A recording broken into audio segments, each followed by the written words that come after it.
Estamos conversando sobre la situación económica y nos quedamos, Waldo, al final del bloque anterior. ¿Cuál era tu opinión sobre la situación fiscal para redondear un poco las ideas y ya pasar a la siguiente etapa? Mira, Luis, yo lo que diría es que hay un aspecto que no siempre está presente en la discusión fiscal y es el costo de las pensiones.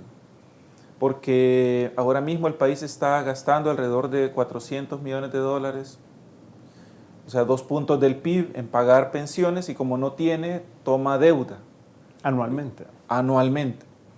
Y esto va indudablemente incrementando la deuda, y creo que cuando un funcionario, cuando un candidato se postula a la presidencia de la República, cuando una persona asume la responsabilidad en un ministerio, debe entender cuál es la situación del país y no puede justificarse de que eso no es mi culpa, ¿verdad? Porque de gobiernos anteriores. Claro, eso es parte del paquete. O sea, parte del paquete de administrar un país es que todo lo que venía de antes hay que administrarlo. Entonces, de tal manera que esa responsabilidad no se puede evadir. La manera en que se buscó administrar ese problema en el gobierno anterior es tomar dinero de los fondos de pensiones, que es el nuevo sistema. Entonces, estas implicaciones fiscales de que el país no ha sido lo suficientemente responsable como para pagar el compromiso que tenemos con el sistema antiguo, y en consecuencia ha tenido que tomar dinero de los ahorrantes, que todos los que cotizamos a las AFP pagamos. Esto está teniendo otra consecuencia. Dado que las tasas de interés son tan bajas de los títulos que emite el gobierno y que compran los fondos de pensiones, según unas estimaciones que hicimos en la oficina, encontramos que la tasa el monto que van a pagar las pensiones va a ser de alrededor del 30%, la tasa de sustitución.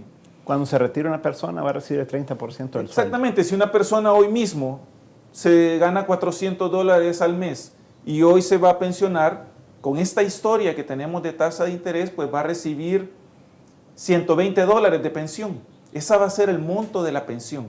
Si los títulos que el gobierno emite y compran las AFP pagaran la tasa de interés de los eurobonos, entonces esta persona tendría una tasa del 70%.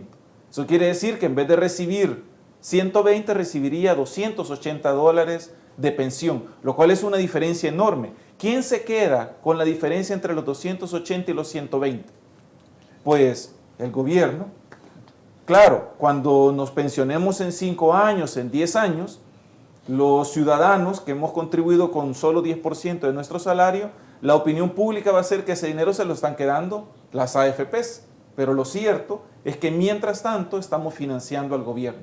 Entonces ese es un problema fiscal que tiene una consecuencia directa en los ciudadanos, en las pensiones, sobre todo que el objetivo de las pensiones es para resolver un problema en la vejez, y lo que estamos haciendo es dejando un problema más grave para cuando los salvadoreños decidamos retirarnos a gozar un derecho que tenemos por haber cotizado durante nuestra vida laboral.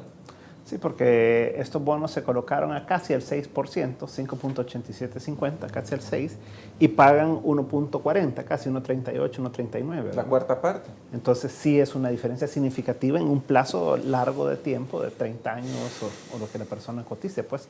Entonces sí es un factor importante. Ahora, el déficit total para este año, Waldo, puede ser que sea alrededor de $1.200 millones, porque son los 400 que tú acabas de decir de las pensiones, más los 800 que le ha dado la Asamblea mínimamente. Claro, mínimamente, si no hablamos de otros 250 o cualquier otra cosa adicional, sería alrededor de $1.200 millones. ¿Qué te parece un déficit del 5% del PIB para este año si la meta era bajarlo al 2.8% según el Acuerdo de Sostenibilidad o 3% como lo planteó el Fondo Monetario Internacional? Fíjate, Luis, que con este dato que tú mencionas, lo que acumularíamos ya es 5 años con déficit que en promedio van a ser alrededor del 4,5% del PIB.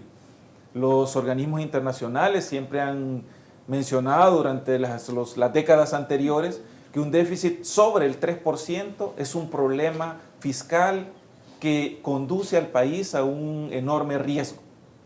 Y como bien decía Roberto, lo que sucede es que como hemos tenido cómo financiarlo, ¿verdad?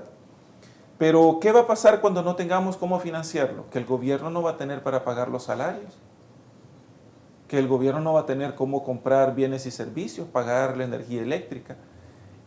Hacia ese escenario que hemos visto en otros países, en Argentina, en Grecia, hacia ese escenario nos conducimos cuando el país ya no tenga cómo pagar y ya no tenga cómo conseguir más deuda. Es una situación demasiado prolongada. 5 años de déficit fiscal altos es demasiado tiempo para una economía que apenas crece al 1%. ¿Y qué va a tener que hacer el próximo gobierno? Porque no va a poder decir es que los 20 años de Arena y los 5 del FMLN, sino que va a tener que enfrentar una situación real, ¿verdad? Sí. Y complicada.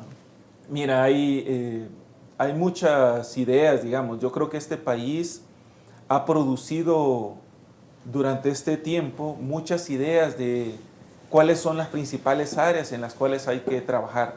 Un problema del gasto que tiene el gobierno es que es recurrente.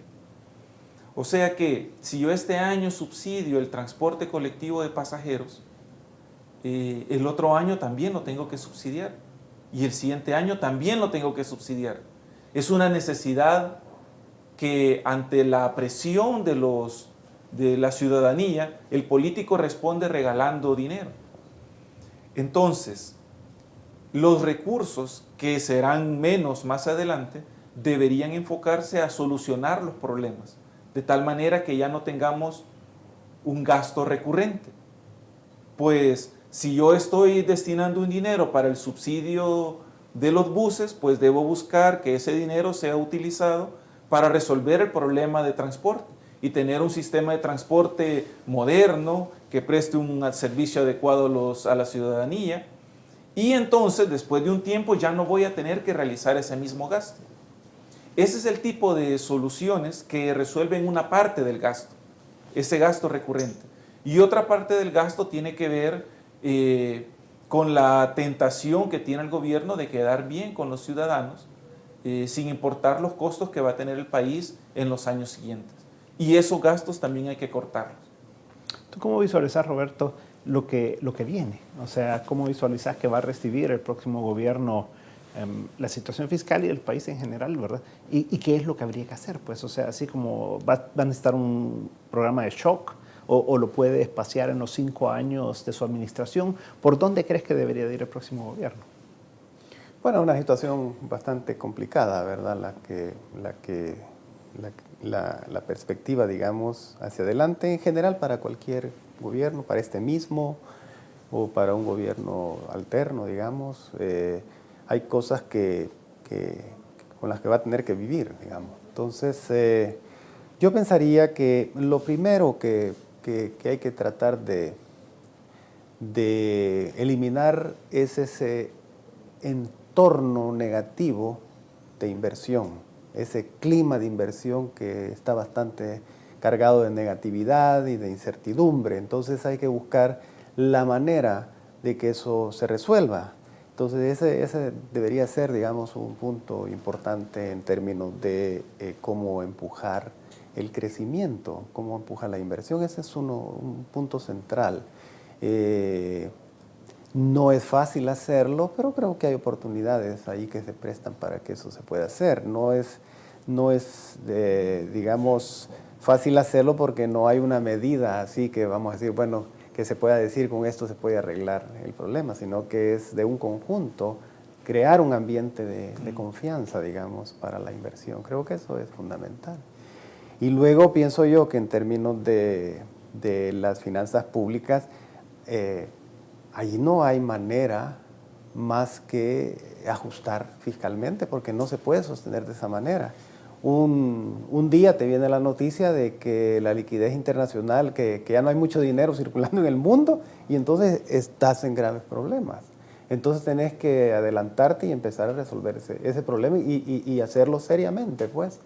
Obviamente, vos sabés que bajar gastos y subir impuestos es desagradable, pero tendrán que analizarse las dos cosas, porque la situación es demasiado complicada como para que no se analice y se tome, digamos, en un horizonte de tiempo las medidas más pertinentes y que sean más efectivas, pero que vas a tener que pasar por considerar reducir gastos que afectan a distintos grupos de la sociedad, que vas a tener que pasar por pensar cómo aumentar impuestos, yo creo que a la larga es difícil que nos podamos salir de medidas de esa naturaleza, que se pueda salir un país de medidas de esa naturaleza ante una situación tan complicada como la que tenemos.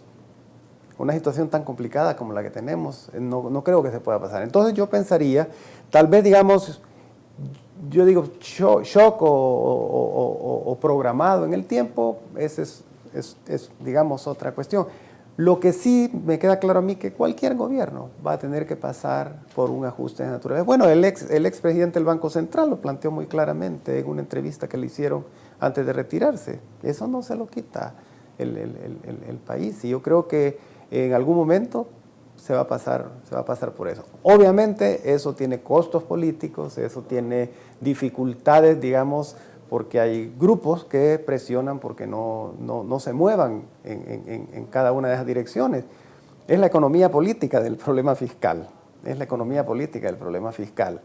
Pero yo o sea, tenés que hacer que 4 menos 2 sea 0, y la única manera es o bajás uno a 3 y el otro lo subís a 3, o bajás el otro de 4 a 2, ¿verdad? Pero no hay manera, no hay otra manera. Es una aritmética muy sencilla. Vamos a un corte comercial, Claudio, para la vuelta. Entonces, veamos cuál es tu opinión. O sea, ¿debe haber un programa de shock o no? ¿Va a tener la capacidad de refinanciar las letras del Tesoro como lo hizo este gobierno al inicio y lo hicieron otros gobiernos también anteriormente? ¿Por dónde más o menos debe de ir el próximo gobierno? En un momento estamos de regreso con 361 grados.